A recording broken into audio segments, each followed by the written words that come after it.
स्वागत है आप सभी का रोशन सा स्टडी पॉइंट पे। और आज की इस वीडियो में हम देखने वाले हैं 12th क्लास पॉलिटिकल साइंस का चैप्टर नंबर 2 है, जिसका नाम है सत्ता के नए केंद्र। इस चैप्टर के हम मोस्ट इंपॉर्टेंट एमसीक्यू क्वेश्चंस देखने वाले हैं। जैसे कि आपको पता है कि भाई एमसीक्यू का वेटेज भी रहेगा, लगभग 20% से 30% आपका एग्जाम में जो है एमसीक्यू का वेटेज रहने वाला है। तो इसीलिए अपने को एमसीक्यू क्वेश्चंस को करना बहुत ज़रूरी है। तो कुल मिला के इसमें 20+ एमसीक्यू है। देखिए, मैंने आपको पहले ही बता रखा है कि भाई एमसीक्यू में मार्क्स लाने के लिए ज़रूरी है कि आप एनसीईआरटी बुक को डीपली रीड करें। लेकिन इस वीडियो को देखने के बाद आपको कहीं ना कहीं क्वेश्चंस का नॉलेज हो जाएगा कि हाँ भाई, इस तरीके के क्वेश्चंस इस चैप्टर से बन सकते हैं। तो आपको वीडियो को एंड तक देखना है। बाकी अगर इस चैप्टर की बात करूँ ना भाई, इस चैप्टर में कुल मिला के 10 पार्ट मैंने बना रखे हैं पूरे। अगर आप चैप्टर देखना चाहते हैं 10 पार्ट में पूरे चैप्टर को समझाया है। और क्योंकि पूरा शॉर्ट वीडियो बनाता हूँ, ज़्यादा लेंथी वीडियो नहीं होती, इस कारण बस 10 पार्ट बन गया था। तो आप लोगों से रिक्वेस्ट है कि भाई आप 10 के 10 वीडियो को ज़रूर देख लें, ताकि आप कम से कम चैप्टर के कॉन्सेप्ट को समझ सके, चैप्टर में क्या समझाया गया है आप उसको समझ सके। ठीक है, तो चलिए अब हम अपने एमसीक्यू क्वेश्चंस को देखना स्टार्ट करते हैं। सो प्यारे बच्चों, यहाँ पे पहला क्वेश्चन जो है वो है, चीन में मुक्त द्वार की नीति कब अपनाई गई। मुक्त द्वार यानी कि ओपन डोर पॉलिसी जिसको हम बोलते हैं। इसमें क्या होता है कि हम अपनी अर्थव्यवस्था को दुनिया के दूसरे अर्थव्यवस्था के लिए खोल देते हैं, यानी कि विदेशी कंपनी अपने देश में आ सकती है और अपना व्यापार शुरू कर सकती है। तो ये क्या है, मुक्त द्वार की नीति। इसको चाइना ने कब अपनाया था? तो देखिए, इसका जो आंसर सही जो होगा वो है ऑप्शन सी, दिसंबर 1978 में। उस समय वहाँ के जो प्रधानमंत्री थे वो देंग सोमपेंग थे। देंग सोमपेंग के नेतृत्व में दिसंबर 1978 में चाइना ने मुक्त द्वार की नीति यानी कि खुले द्वार की नीति अपनाई थी। ठीक है, तो ऑप्शन सी यहाँ पे सही उत्तर था। उसके बाद क्वेश्चन नंबर है आपका सेकंड। क्वेश्चन नंबर सेकंड दे रखा है, 1948 में यूरोपीय आर्थिक सहयोग संगठन की स्थापना किस योजना के माध्यम से की गई। ठीक है, यानी कि 1948 में क्या हुआ था, यूरोपीय आर्थिक सहयोग संगठन की स्थापना हुई थी। तो किस योजना के माध्यम से इसकी स्थापना की गई थी? सुरक्षा योजना, पंचवर्षीय योजना, मार्शल योजना या फिर सामूहिक योजना। तो इस क्वेश्चन का सही उत्तर है ऑप्शन सी, मार्शल योजना। ठीक है, मार्शल योजना के माध्यम से क्या किया गया था, जो दूसरे विश्व युद्ध के बाद यूरोप की जो अर्थव्यवस्था तहस नहस हो गई थी उसके उसको सुधारने के लिए मार्शल योजना के तहत आर्थिक सहायता दी गई थी। और इसी के तहत 1948 में यूरोपीय आर्थिक सहयोग संगठन की स्थापना की गई थी। तो ये क्वेश्चन सेकंड का आपका आंसर हो गया। अब थर्ड क्वेश्चन देखते हैं। क्वेश्चन नंबर 3 है आपका, यूरोप में कितने की संख्या को पारंपरिक रूप से पूर्णता, समग्रता और एकता का प्रतीक माना जाता है। ठीक है, तो यहाँ पे देखिए ऑप्शन है 15, 20, 14 और 12। तो यहाँ पे ऑप्शन जो है आपका डी वो सही उत्तर होगा 12। 12 की संख्या को पूर्णता मतलब कि पूरा एक तरीके से कहीं ना कहीं एकता बोल सकते हैं, या जो मतलब कंप्लीट है ना, पूरी तरीके से अपने आप में कंप्लीट। तो और इसके अलावा समग्रता का प्रतीक माना जाता है 12 की संख्या को। ठीक है, तो ऑप्शन डी आपका क्या हो जाएगा, सही हो जाएगा। क्वेश्चन नंबर 4 देखते हैं। क्वेश्चन नंबर 4 है, 2005 में विश्व की सबसे बड़ी अर्थव्यवस्था कौन सी थी? सोवियत संघ की, इजराइल की, यूरोपीय संघ की या फिर अमेरिका की? तो 2005 में विश्व की जो सबसे बड़ी अर्थव्यवस्था थी वो यूरोपीय संघ की थी, यानी कि ऑप्शन सी यहाँ पे क्या है आपका सही उत्तर हो जाएगा। ठीक है, चलिए अगले क्वेश्चन की तरफ चलते हैं। क्वेश्चन नंबर 5 दे रखा है, किस संधि के माध्यम से यूरोपीय आर्थिक समुदाय का गठन किया गया था? ठीक है, इटली की संधि, रोम की संधि, लंदन की संधि या फिर पेरिस संधि? तो ये 5वें क्वेश्चन का आंसर आपको कमेंट में देना है। और मैं कोशिश करूंगा कि भाई पिन कर दूं इस क्वेश्चन, जो भी आंसर होगा उसको पिन करने की कोशिश करूंगा। तो आप कम से कम कमेंट में आप आंसर बताएं जरूर। ठीक है, उसके बाद है, निम्न में से कौन सी कंपनी जापान की है? जापान की कंपनी कौन सी है इनमें से? सोनी, होंडा, कैनन और आपका उपरोक्त सभी। ठीक है, तो ये तीनों ही कंपनी जो है वो कहाँ की है? जापान की है, यानी कि ऑप्शन डी आपका क्या है यहाँ पे सही उत्तर हो जाएगा। ठीक है, तो सोनी आपको पता है फ़ोन वगैरह जो है वो बनाती है, होंडा कार है ना, और बाकी कैनन के बारे में मेरे को मालूम नहीं है, और तीनों ही जापान की कंपनी है। क्वेश्चन नंबर 7 देखते हैं। क्वेश्चन नंबर 7 ये रखा है, इजराइल को नई आर्थिक शक्ति के रूप में उभरने में किन बातों ने मदद पहुँचाई? मतलब इजराइल जो है आज इतना ज़्यादा पावरफुल है, इतना ज़्यादा शक्तिशाली है, किन बातों ने इसमें योगदान दिया है? इजराइल की मजबूत अर्थव्यवस्था, विज्ञान प्रौद्योगिकी में उन्नति, ठीक है, रक्षा तथा गुप्तचर मामलों में अग्रणी, और ऑप्शन डी है उपरोक्त सभी।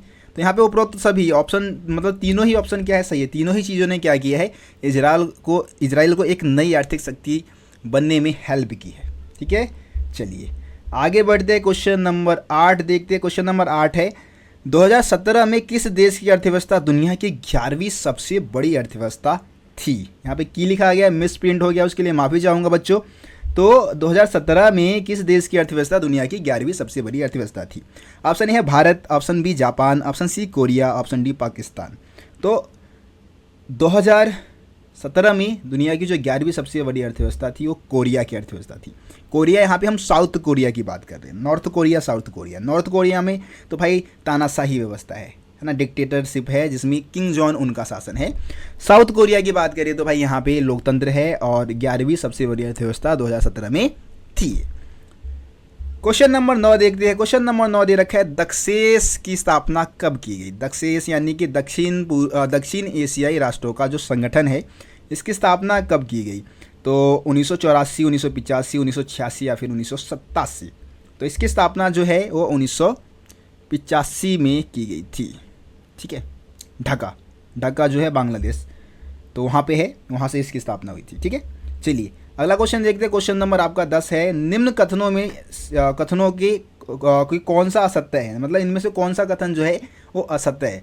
आसियान की स्थापना 5 देशों ने मिलकर किया था, बिल्कुल सही है भाई ये तो। ठीक है, वर्तमान में इसकी संख्या 10 है, बिल्कुल, बाद में 10 मतलब 5 और शामिल हो गए थे।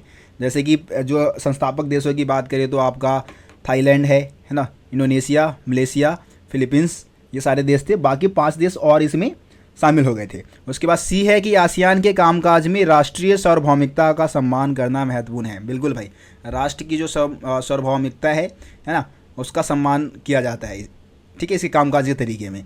और उसके बाद दे रखा है अगला ऑप्शन 1992 में आसियान क्षेत्रीय मंच की स्थापना हुई। तो ये भाई गलत है।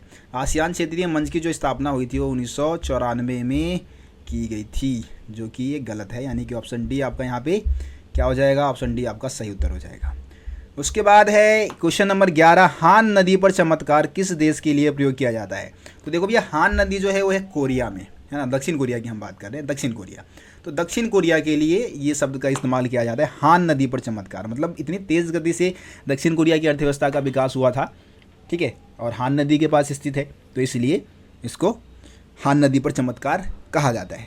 ठीक है, चलिए आगे बढ़ते हैं, अगला क्वेश्चन देखते हैं। क्वेश्चन नंबर है 12 ब्रिक्स का 11वां सम्मेलन 2019 में किस देश में हुआ था। यहाँ पे आपका डैश बता रखा है, तो इस क्वेश्चन का आंसर भाई आपको कमेंट में बताना है। अब ऐसा नहीं है कि मैं आपसे, अब बहुत सारे बच्चे कमेंट में बताते हैं, मतलब पूछते हैं कि भैया आप मतलब कठिन क्वेश्चन तो हमसे कमेंट में पूछते हो और बाकी आप खुद बता देते हो। भाई कठिन कुछ नहीं, आप सर्च कर सकते हो, गूगल पे भी सर्च करोगे तो इस क्वेश्चन का आंसर आपको मिल जाएगा। ठीक है, ब्रिक्स का 11वां सम्मेलन 2019 में डैश देश में हुआ था, ये आपको कमेंट में बताना है।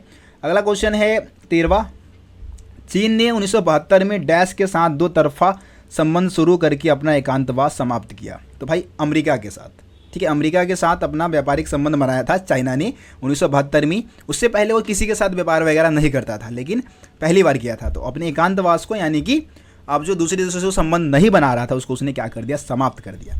उसके बाद क्वेश्चन नंबर 14 है डैश आसियान का एक स्तंभ है जो इसके सदस्य देशों की सुरक्षा के मामले देखता है।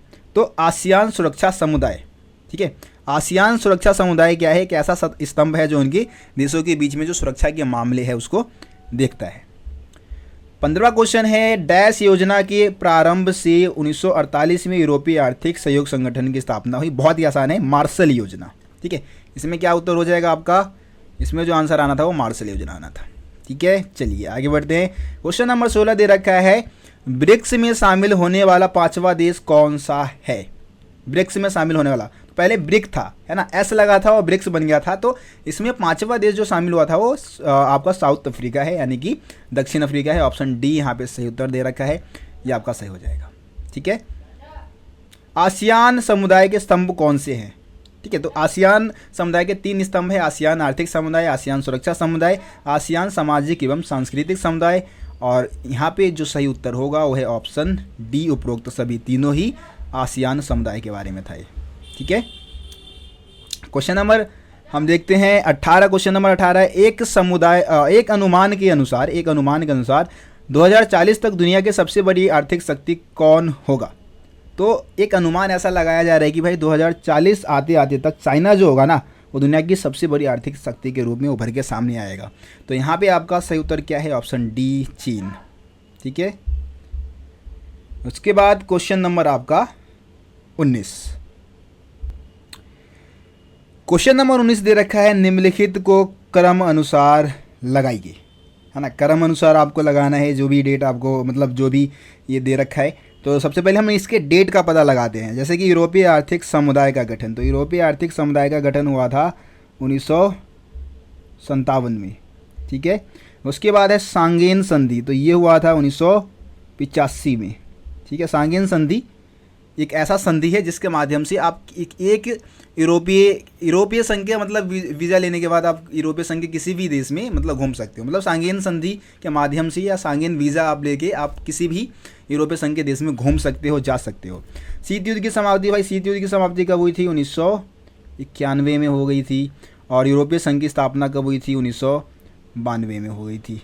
तो आप देखेंगे तो भैया ये ऑलरेडी क्रम अनुसार ही लगा हुआ है ना, क्रम अनुसार। ये पहले यूरोपीय आर्थिक समुदाय का गठन वाला पॉइंट है, उसके बाद सांगेन संधि वाला है, उसके बाद शीत युद्ध की समाप्ति, और उसके बाद यूरोपीय संघ की स्थापना वाला पॉइंट है ना। तो ये क्रम अनुसार ही है, पहले क्या हुआ, फिर क्या हुआ, फिर क्या हुआ, फिर क्या हुआ, इस तरीके से आपको क्रम अनुसार लगाना था इसमें।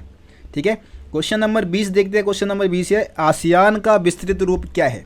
तो आसियान का जो विस्तृत रूप है वो है दक्षिण पूर्वी एशियाई राष्ट्रों का संगठन। दक्षिण पूर्वी एशियाई राष्ट्रों का संगठन, ऑप्शन सी क्या है, सही है। दक्षिण पूर्वी एशियाई राष्ट्रों का संगठन है आसियान का फुल फॉर्म। ठीक है, उसके बाद यूरोपीय संघ ने एक साझा संविधान बनाने का प्रयास कब किया।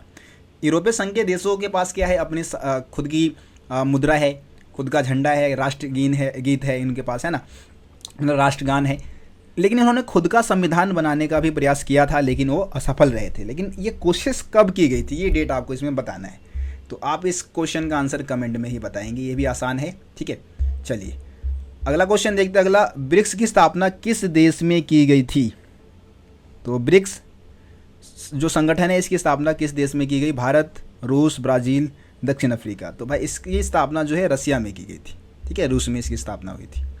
तो ये आपके कुछ MCQ क्वेश्चन थे जो कि इम्पोर्टेंट थे, जो कि मैंने आपको समझा दिए हैं, बता दिए हैं। बाकी अगली वीडियो का इंतज़ार करें, बहुत जल्दी अगले चैप्टर का भी MCQ लेके आऊँगा। बाकी लॉन्ग इंपॉर्टेंट क्वेश्चन आंसर की वीडियोस भी आप लोगों के लिए बना दूंगा। ठीक है, तो कमेंट में भाई अपना जो भी राय है आप दे सकते हैं, आप बता सकते हैं। वीडियो को लाइक शेयर ज़रूर करें। ठीक है, मिलते हैं फिर आप लोगों से अगले वीडियो में, तब तक के लिए जय हिंद, जय भारत। आप सभी अपना ख्याल रखें।